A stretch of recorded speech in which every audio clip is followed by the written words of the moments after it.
கஷ்டமா இருக்கு. எது மைக் கொடுங்க. காலையில டிஃபனே அப்படிதான் ஆரம்பிக்கும். ஸோ அந்த சின்ன சின்ன விஷயம் கூட அவங்க அம்மா கேட்டு தான் எல்லாமே பண்ணுவாங்க. இது என்ன பிரமாதம்? இது விட பெசலைட் ஒண்ணு இருக்கு. கூவுடா. ஏமா டிஃபன் கூட அம்மாவை தான் கேட்டு செய்றீங்கங்கறாங்க அப்போ. சார் மாவு கூட அவங்க தான் சார் குடுக்குறாங்க. சரி, ஆனா ட்ராக் சூட் அவர் தானே போடுறாரு. அதுவுமா அவங்க அம்மா சொல்லி அவர் போட்டுக்கணும். அப்புறம் நான் உங்ககிட்ட விளையாட்டா பேசுற புராணிக்கு நம்பிட்டீங்க. ஐயோ ஐயோ. கூட என்னுடைய மனைவி அவங்க அம்மாவை கேட்டு தான் செய்யறாப்ல. தூங்கணும்னா கூட மதியானம் இத்தனை மணிக்கு தான் தூங்கணும், இத்தனை மணிக்கு தான் எந்திரிக்கணும். அவங்களும் முழிச்சிருக்காங்க, நீ தூங்க கூடாது. யாரு முழிச்சிருக்காங்க? அம்மா, அவங்க அம்மா அப்பா. அவங்க நாம் யாருக்கு என்ன தீங்கு செய்தோம்? நமக்கு மட்டும் ஏன் இப்படி எல்லாம் நடக்கிறது? அம்மா அப்பா எங்க முழிச்சிருப்பாங்க? இல்ல எங்க கூட தான் நான் ஜாயினா தான் இருக்கும். சரி. சோ அதனால அவங்க தூங்கினாலும் அவங்க தூங்கலனாலும் நானும் முழிச்சிருக்கணும். அவங்களும் தூங்க மாட்டாங்க, பாப்பாவும் தூங்க மாட்டாங்க. காலையில என்ன விளையாட்டு காட்டுறாங்க, எப்படி எல்லாம் சோதிக்கிறாங்க.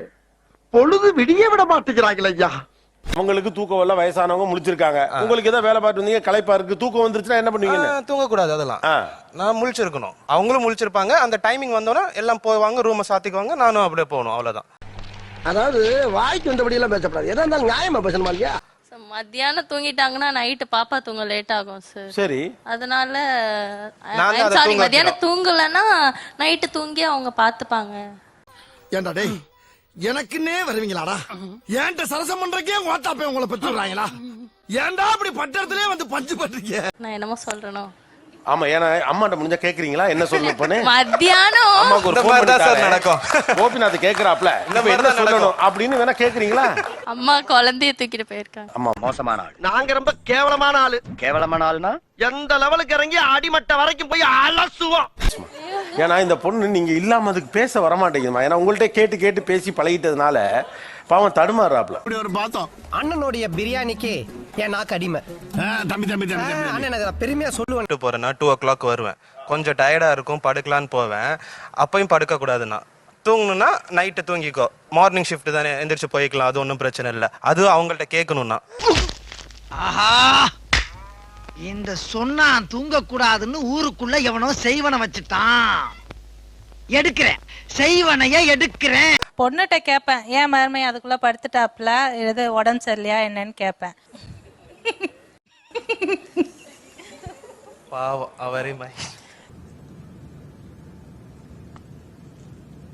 முடியல முடியல.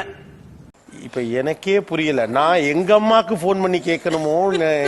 இப்ப நான் யாரை கேட்டு இதுக்கு பதில் சொல்ல எனக்கே தெரியலையே தம்பி. நம் ராஜதந்திரங்கள் அனைத்தும் வீணாகி விட்டதே. இன்னும் பயிற்சி வேண்டுமோ?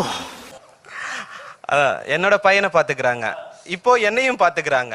தம்பி உன் கதையெல்லாம் என்ன போகுதுன்னே தெரியல. சரி, இடையில இடையில உங்களை கூப்பிடுவோம். ஏன்னா ஒவ்வொரு குணமுள்ள குற்றவாளிக்கு இபிகோ 300 சாரி யுவரான, தங்களுக்கு தெரியாத சட்டம் ஒன்றும் இல்லை. அதில் எந்த சட்டம் சிறந்த சட்டமோ அதை தாங்களே தேர்ந்தெடுத்து இந்த குற்றவாளிக்கு தக்க தண்டனை வழங்குமாறு மிக தாழ்மையை கேட்டுக்கொள்கிறேன் யுவரான.